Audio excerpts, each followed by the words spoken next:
Bonjour et bienvenue sur www.le-chariot.com. Explication de méthode de tirage. Aujourd'hui, nous allons voir le tirage conseil. Le tirage conseil se fait à partir de 3 cartes. Il s'agit d'un tirage rapide qui permet de répondre à une question ou à un doute du consultant. Ce tirage permet d'avoir une réponse rapide, mais ne donne pas forcément tous les détails. Pour cela, si on a besoin de plus de précision, il faut ensuite faire un autre tirage. Nous allons donc tirer une première carte que nous allons placer à gauche. La carte de gauche va représenter tout le potentiel du consultant, toutes les énergies positives et tout ce qu'il conviendra de développer pour qu'il puisse atteindre le résultat de la question, c'est-à-dire pour qu'il puisse avoir une issue favorable à la question ou au problème qu'il pose. Nous sortons ensuite une deuxième carte du jeu que nous allons placer à droite cette fois-ci. Cette carte va représenter tout l'aspect négatif de la question, ou tout ce qui est négatif chez le consultant et qui va créer un frein. C'est donc ce qui jouera en contre et tous les obstacles qui pourront se présenter au consultant et dont il devra être conscient et dont il devra tenir compte s'il veut réussir. Puis nous tirerons une dernière carte que nous placerons au centre. Cette carte va représenter la synthèse des deux autres cartes et l'issue finale de la question, c'est-à-dire la solution la plus probable si le consultant écoute les conseils des deux autres cartes, c'est-à-dire s'il fait la balance entre le positif et le négatif.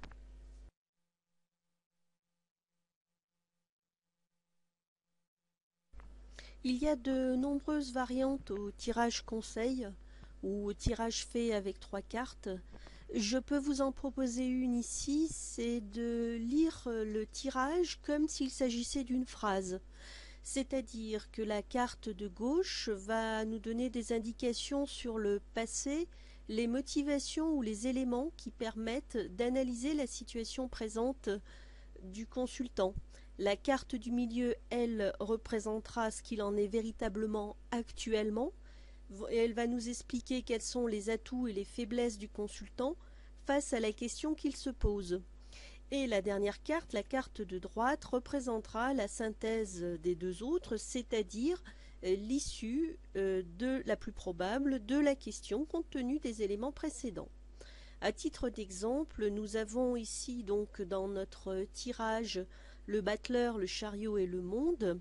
Si le consultant nous demande s'il va réussir à gagner de l'argent avec sa nouvelle affaire, nous voyons qu'il a travaillé dur, qu'il a mis en place toutes sortes d'éléments, qu'il s'est renseigné, qu'il a commencé à construire des choses avec la carte du battleur. Donc il a réussi à se mettre, disons, dans la peau de quelqu'un qui apprend et qui monte quelque chose. Il en est véritablement à ses débuts. Ça, c'est tout ce qu'il a fait jusqu'à présent. Et nous voyons que maintenant, eh bien, il a réussi suffisamment, il a réuni suffisamment d'éléments et il a acquis un certain nombre de connaissances qui vont lui permettre effectivement de mener son affaire à bien et d'avoir du succès dans son affaire. Ensuite, si nous regardons la troisième carte qui doit représenter l'issue finale de sa question et donc la synthèse des deux autres, nous voyons que effectivement, il devrait réussir à gagner de l'argent avec sa nouvelle affaire.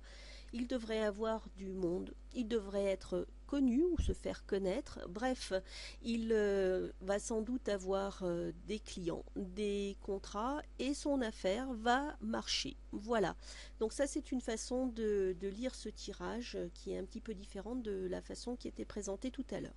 Donc je vous rappelle qu'il existe une multitude de façons de lire les tirages faits avec 3 cartes. Donc ici je ne vous en ai présenté que 2, je vous en présenterai d'autres sur d'autres vidéos.